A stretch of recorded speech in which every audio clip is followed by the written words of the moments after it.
what legal authority or under what legal authority, is it domestic, is it international, we should be thinking about this operation and what standards it does or doesn't meet? Yeah, absolutely. And it's a really interesting story that we're all still guessing at because really the Trump administration hasn't really put forward a very clear statement about what the legal basis for the president's actions under domestic or international law is so far. The international law justification, as far as we can tell, appears to be a self-defense justification under Article 51 of the UN Charter.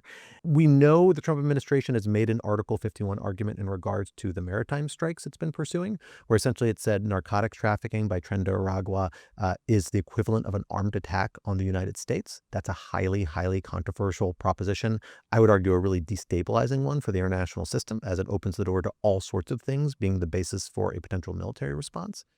The domestic legal constraints, meanwhile, are a little different. They really dovetail with that minimalist, low-profile military operation, as you described it. Because the executive branch has long maintained that the president has pretty broad authority to use military force at his own discretion without authorization from Congress, so long as it's in the national interest. It's a highly deferential kind of subjective standard that is easy for the president to meet. And so long it is, and here I'm using a bit of a term of art, a nature scope duration that is less than a war for constitutional purposes, which all essentially means, is this going to lead to a major armed conflict? And the line for what that means is usually something close to like the Korean War, the Vietnam War. It's a super, super high bar the executive branch has drawn.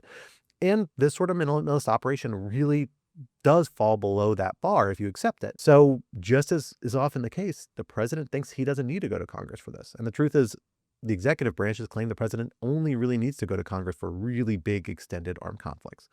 That view may not be right, but it's one the courts have never interrupted. And courts, because they rarely engage on war powers issues, the executive branch basically gets to articulate its own sense of where the law is and then rely on that for military operations. And that's what we saw here.